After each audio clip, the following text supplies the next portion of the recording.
muita alegria, quero novamente expressar a minha alegria de estarmos aqui para podermos compartilharmos daquilo que Deus tem aos nossos corações.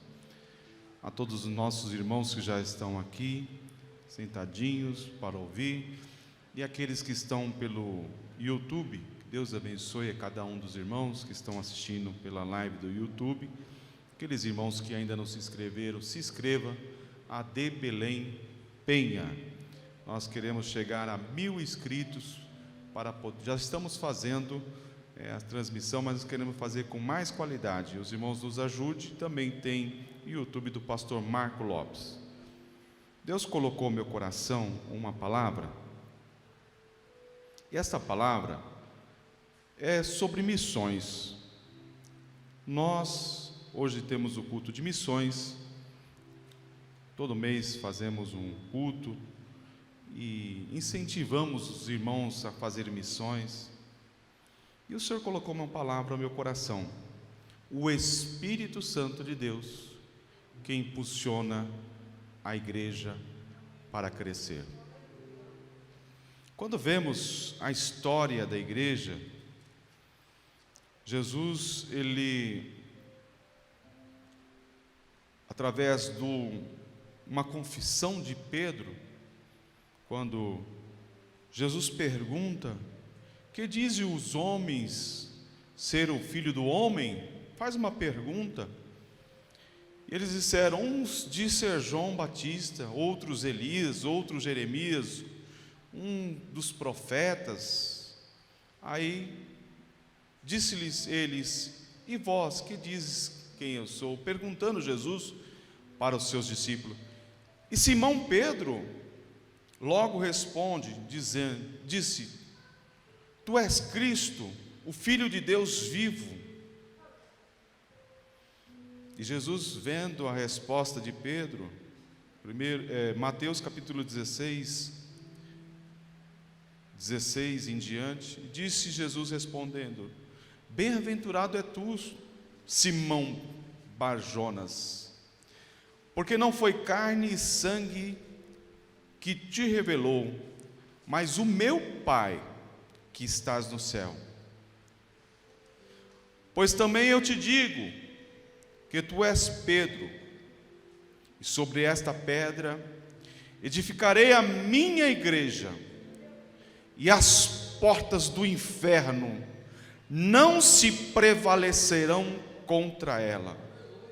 E eu te darei as chaves do reino dos céus, e tudo que ligares na terra será ligado no céu, e tudo o que será desligado na terra será desligado no céu. Tu és Pedro, sobre esta pedra edificarei a minha igreja. Jesus aqui emprega um trocadilho.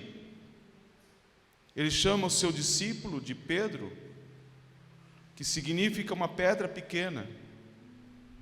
A seguir ele diz: sobre esta pedra, que significa uma grande rocha, que é Jesus Cristo, maciça, rocheada, edificarei a minha igreja.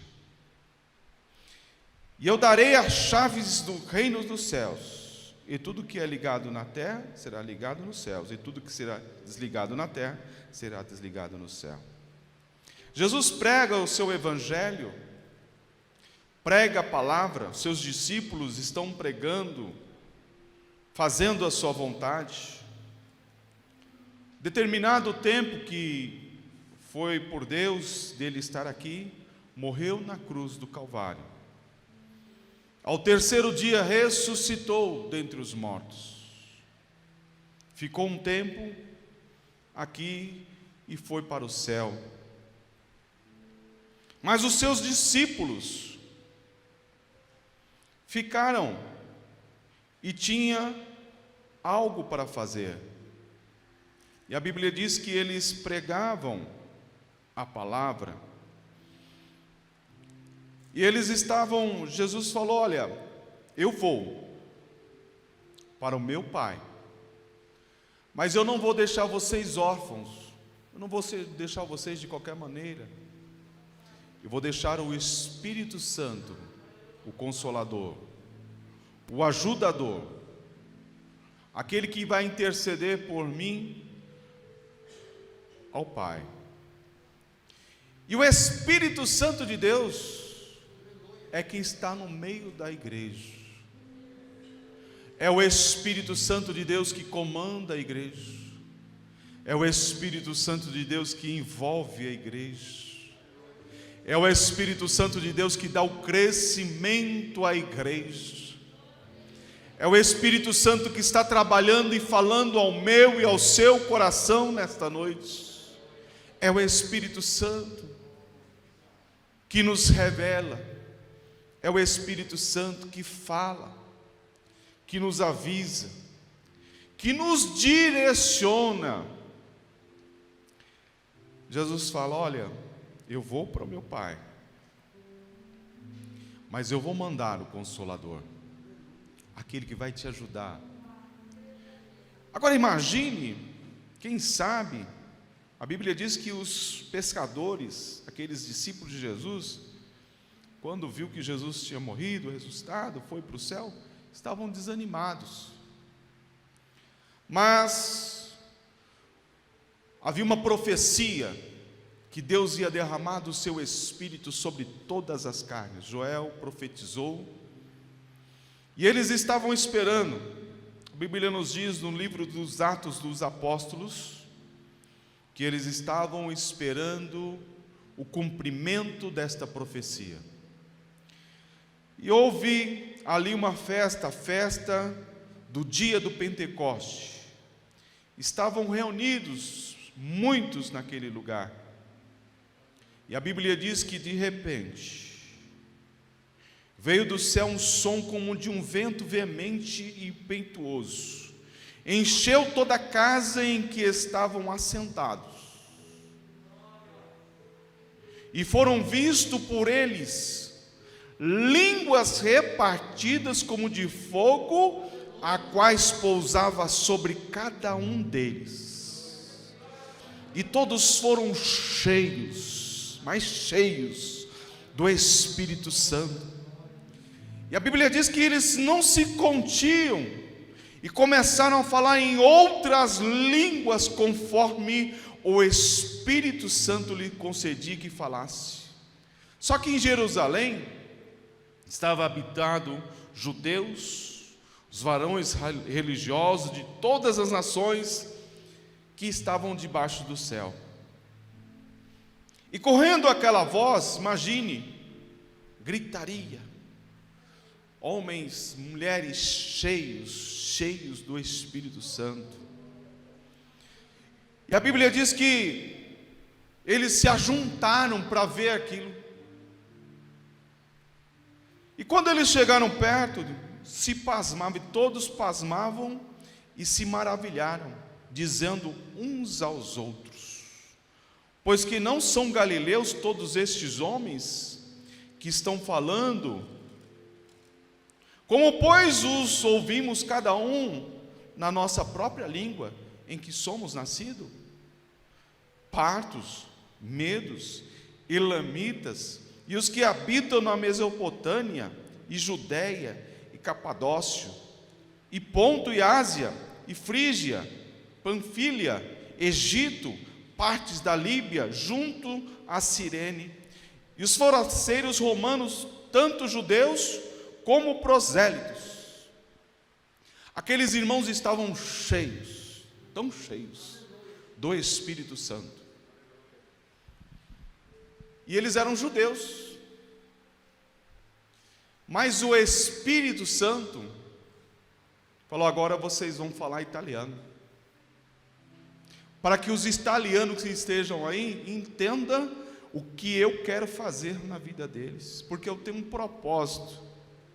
Os que são da Mesopotâmia, vocês vão falar. Os medos, elamitas.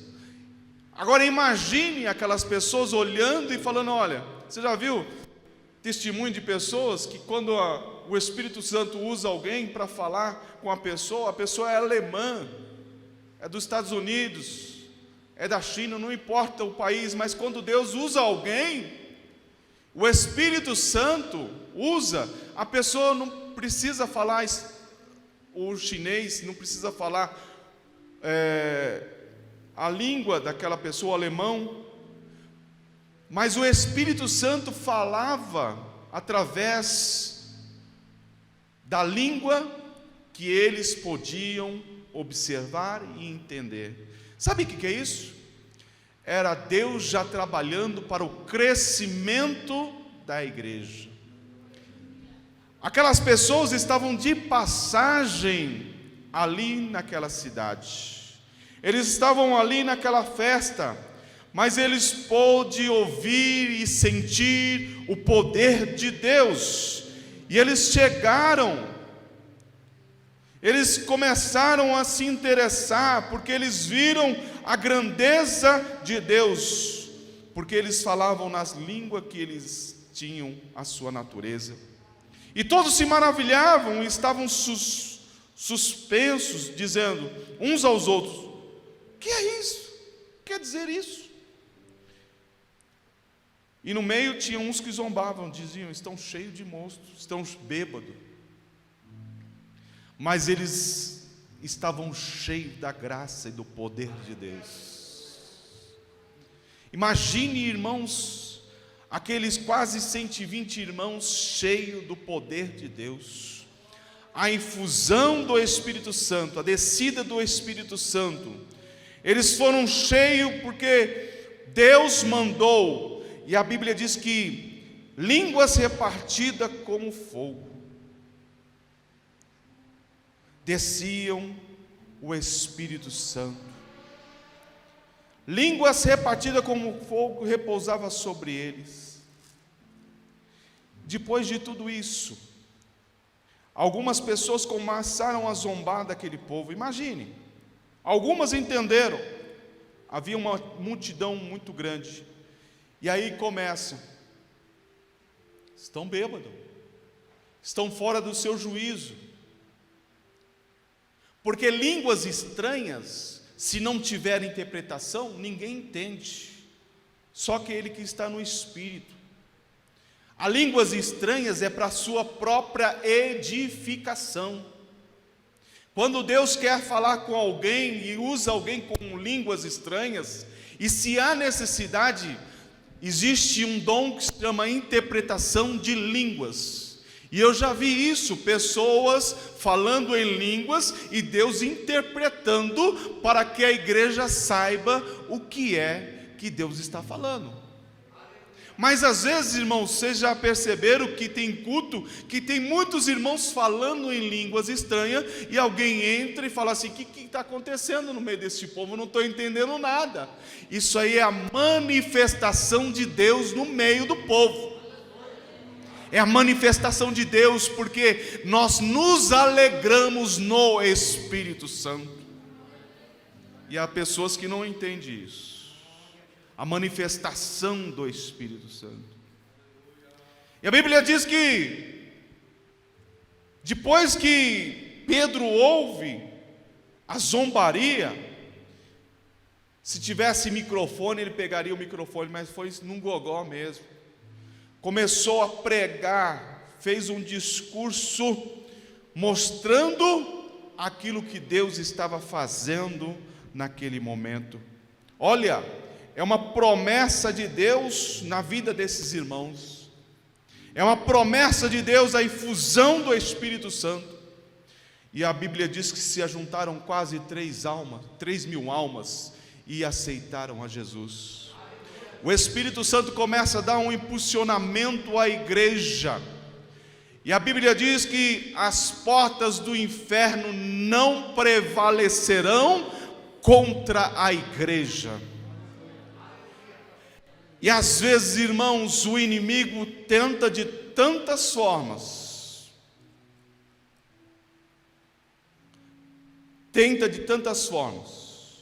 parar a igreja. Mas a igreja não é esse templo aqui, não é essas cadeiras. O templo do Espírito Santo é cada um de vocês. Nós somos o templo do Espírito Santo. E eu quero dizer para você e profetizar na tua vida: ninguém pode parar a tua caminhada. Ninguém pode parar aquilo que você já começou, aleluia. E quando eu começo a observar a vida de alguns irmãos cheios do Espírito Santo, não se preocuparam, irmãos, com o que podia acontecer. Sabe por quê? Quando nós estamos cheios do Espírito Santo, cheios da graça, nós podemos ver na vida de Estevão. A Bíblia diz que Estevão, cheio de fé e de poder, Atos dos Apóstolos, capítulo 6, versículo 8, fazia prodígios e grandes sinais entre o povo. Aí levantaram-se alguns que eram da sinagoga, chamados dos libertos, e dos sirineus, e dos alexandrinos, e dos que eram da Cilícia e da Ásia, e disputavam com Estevão. E a Bíblia diz que não podiam resistir à sabedoria e ao Espírito com que falava. Sabe por quê? Estevão estava cheio do Espírito Santo. Amados irmãos, amados irmãs, é bom estudar, é bom conhecer, temos que estudar, mas a melhor parte, crescer na graça e no conhecimento. Temos que conhecer nas duas coisas, mas prega sem o Espírito Santo para você ver se tem resultado. Prega sem sem estar na direção de Deus, vê se tem resultado. É o Espírito Santo que trabalha lá no teu íntimo. É o Espírito Santo que vai lá na tua alma, no teu espírito, e vai falando, e vai modificando. Por quê? Porque é o Espírito Santo que dá o crescimento a esta igreja. E a Bíblia diz que Estevão crescia, levantava-se alguns homens para tentar parar, mas ele não podia resistir. Acharam conselho contra o Estevão,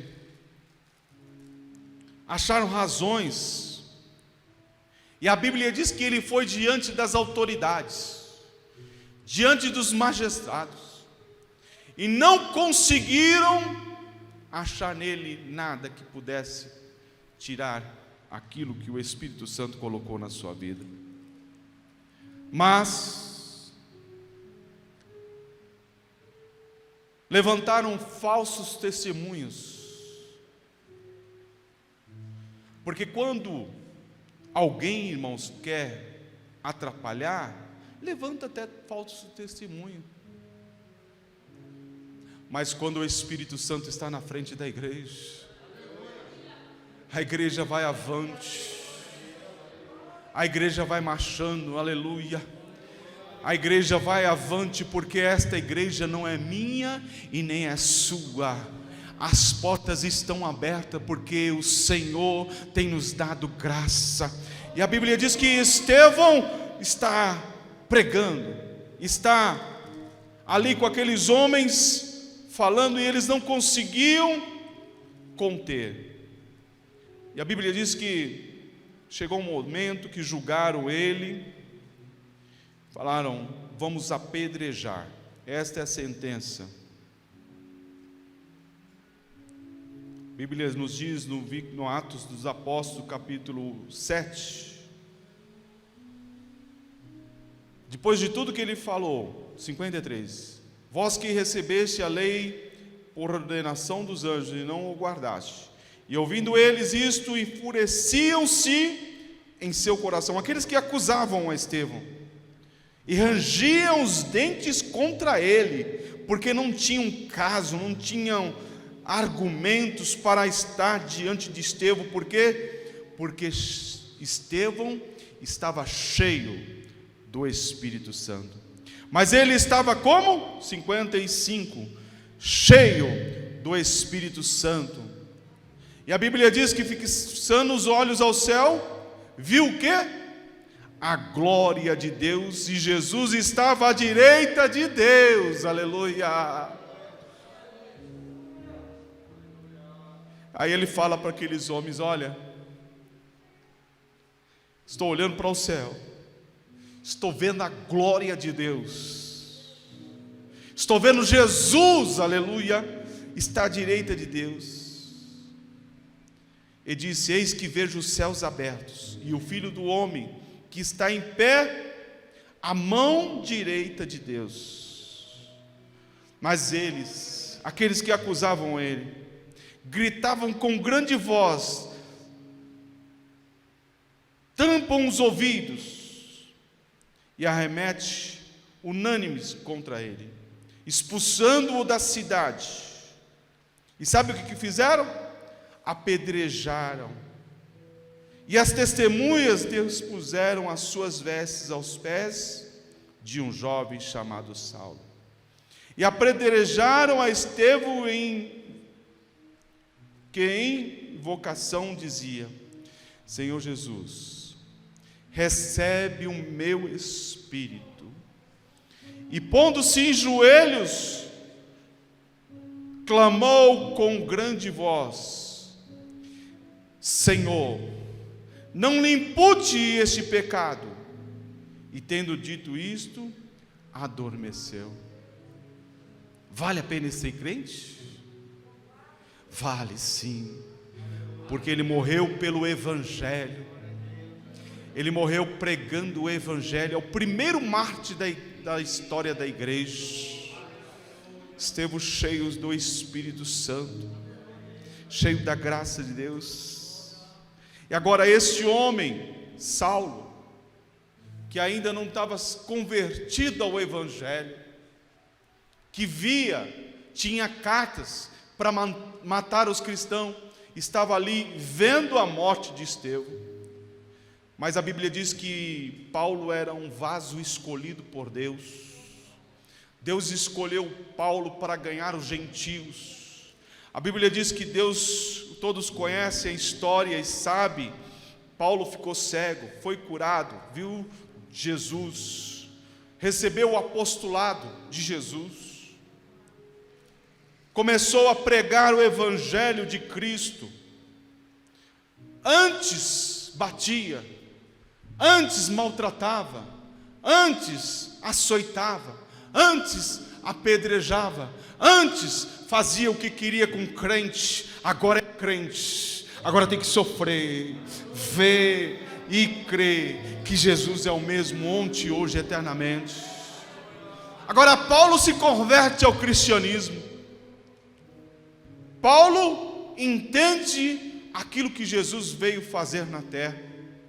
E a Bíblia diz que Paulo começa a pregar a palavra de Deus.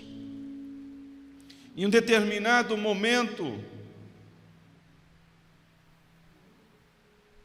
Paulo, ele fala: olha, não é fácil. Não é fácil, não. E às vezes, irmãos, nós reclamamos da missão que nós temos. Às vezes nós falamos: Senhor, quantas lutas, quantas batalhas. Mas eu quero dizer para você nesta noite que a batalha é ganha com Jesus Cristo, nosso Senhor. Pensa que você está servindo a Deus e só vai ser um mar de rosas. Não, senhores. Não, senhores. Nós estamos servindo a um Deus como Paulo. E ele fala ali no segundo livro aos Coríntios. Diz assim: o sofrimento de Paulo. Por quê? Pelo amor do Evangelho. 2 Coríntios capítulo 11, versículo 16. Eu vos digo isso, ninguém me julgue insensato, ou então recebei-me como insensato, para que também me glorie um pouco. O que digo, não digo segundo o Senhor, mas como por loucura nesta confiança de gloriar-me. Pois que muitos se gloriam segundo a carne, eu também me gloriarei.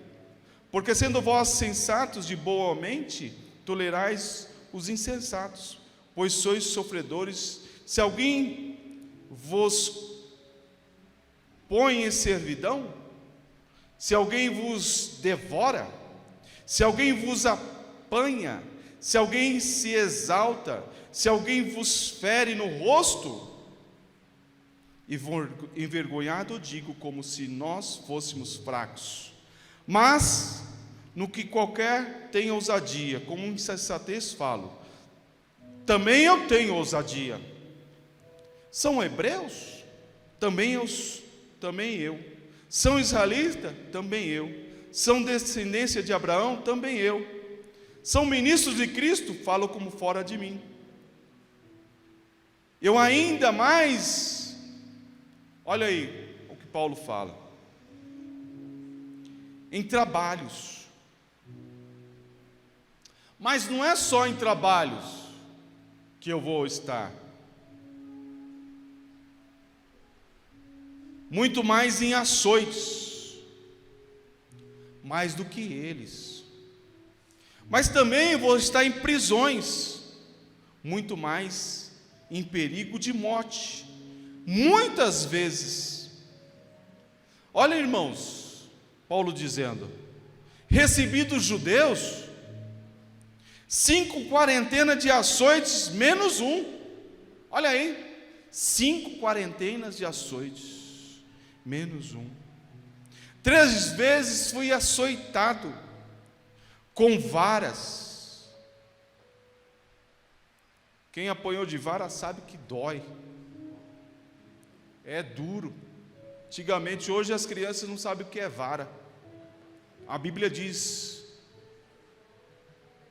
que nós devemos corrigir as crianças, mas fala para uma criança hoje de vara, vou chamar o conselho tutelar para o senhor, sabe de todas as leis e os códigos civis. Mas Paulo estava servindo a um Deus todo-poderoso, e ele tomou varada, tomou açoite. Uma vez fui apedrejado, mas 3 vezes sofri naufrágio também. A nossa garagem está cheia de carro. Deus tem abençoado o povo de Deus. Deus tem te abençoado. Nós viemos de carro. Quando não viemos de ônibus, viemos de Uber. Mas naquela época, para se pregar o evangelho, não tinha Uber, não tinha carro, não tinha ônibus, não tinha metrô. Mas aquelas pessoas, aqueles irmãos estavam comprometidos em levar o evangelho, e o Espírito Santo ajudava aqueles irmãos. Quantos dias precisa andar para pregar o evangelho? 3 dias, vamos lá na caminhada, e a sandália. Ei, nós temos que ganhar almas para o reino do Senhor, aleluia. As almas estão aí, e é uma responsabilidade minha e sua, aleluia. E o Espírito Santo diz assim: olha o que Paulo passou. Além de tudo isso, além do naufrágio, passou uma noite e um dia no abismo. Temos, quando falamos às vezes até de pregadores, tem alguns pregadores, eu quero pregar, vou para São Paulo, mas eu quero um hotel bom, né? Não quero ficar na casa de irmão, não, quero ficar num hotel, com almoço, jantar. Paulo não se preocupava, aqueles que pregavam o evangelho não se preocupavam com o hotel de 5 estrelas, não se preocupava de avião, era no pé, era amassando barro. Você está entendendo o que Deus está falando ao meu teu coração? O Espírito Santo nos trouxe nesta noite para nos envolvermos no Espírito, porque a obra é do Senhor, aleluia, e nós devemos fazer essa obra, aleluia. Muitas vezes além de todas essas coisas, em perigos,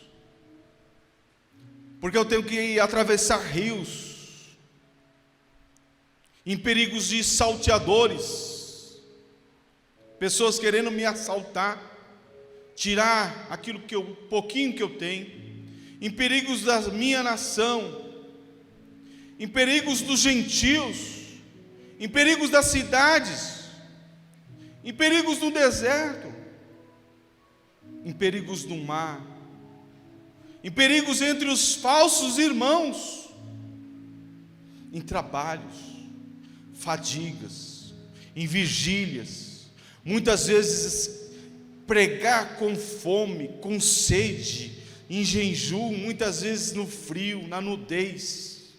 Além dessas coisas, Paulo diz assim: me oprime cada dia o cuidado de todas as igrejas. Mas Paulo pregava o Evangelho, e o Espírito Santo me levou a um contexto que muitos hoje estão dentro da igreja, eu digo muitos artistas que lá fora não faz mais sucesso, e agora eu quero estar no meio da igreja. Canta, mas não tem unção, canta, mas não tem manifestação do Espírito Santo. O Espírito Santo de Deus, ele prova se nós somos ou não somos dele. E o Espírito Santo me levou a pensar que naquela época, os cristãos, mesmo sem condições, mesmo sofrendo, alguns reis escravizavam o povo de Deus, outros pela crueldade que tinha no coração. Jesus foi morto na cruz, e os historiadores, Flávio Joséfo diz que muitos cristãos foram crucificados, mas não só crucificados, passavam-se piche no seu corpo, passavam-se piche, crucificavam à noite e tocavam fogo para iluminar o caminho, mas eles estavam na presença do Senhor, glorificando, exaltando, engrandecendo o nome do Senhor. Quantos irmãos e irmãs, famílias, lá naqueles estádios, aonde estavam ali para se divertir com crente, porque eles se divertiam. Os gladiadores matavam os crentes, mas crente que é crente não nega, não volta atrás, aleluia, não fala assim: eu sou cristão, eu fui lavado, remido no sangue de Cristo. E eu imagino famílias, pai, esposa, filhos, e os leões devorando naqueles estádios, tigres comendo aquelas vidas, mas eles estavam pregando o Evangelho, e a igreja não parou, aleluia, a igreja não parou.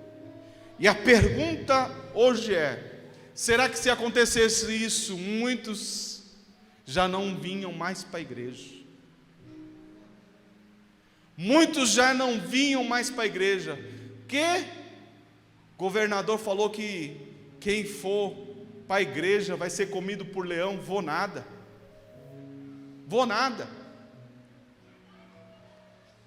Nós não devemos negar, o Espírito Santo está conosco nesta noite, nos abençoando, aleluia.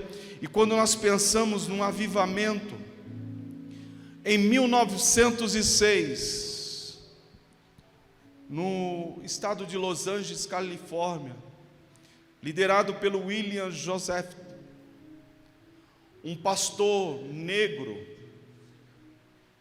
afro, começou a pregar o Evangelho, e houve ali um reavivamento da rua Azusa.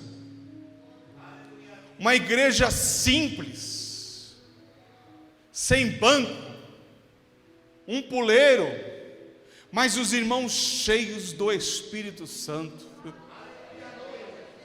Pastor, hoje tem culto? Tem culto. Do que é?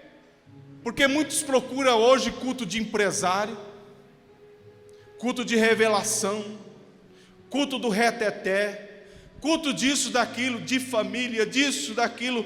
Mas nós viemos aqui nesta noite no culto de adoração ao Senhor, e o Espírito Santo de Deus nos trouxe a este lugar. E tem igreja inventando festa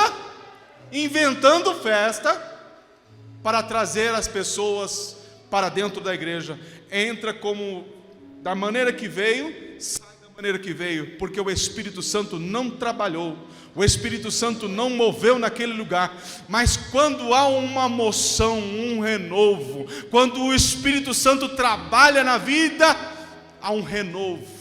O crente vai para casa cantando, exaltando, glorificando, aleluia, falando em línguas estranhas. Amanhã eu vou convidar meu irmão que está parado, vou convidar o meu vizinho, porque o Espírito Santo está trabalhando, e a igreja precisa disso, que o Espírito Santo trabalhe no meio da igreja, no meio do seu povo, aleluia, porque Ele está conduzindo, aleluia, a sua igreja. Começou-se ali, irmão, um movimento muito forte. 2 jovens suecos, o Navini e Daniel Berg, através da inspiração do Espírito Santo, Deus falou assim: vai para Belém do Pará pregar a minha palavra na Piaçopia. Vai lá pregar a minha palavra. Eles eram suecos, não conhecia a palavra português, mas eles vieram pela direção do Espírito Santo. E a Bíblia diz que eles cantavam, pregavam em um porão da Igreja Batista. Em 1911 se forma o Belém, Ministério do Belém, em Belém do Pará. E eu penso o seguinte: quem sabe alguns falam Belém do Pará, onde que é isso? No Brasil.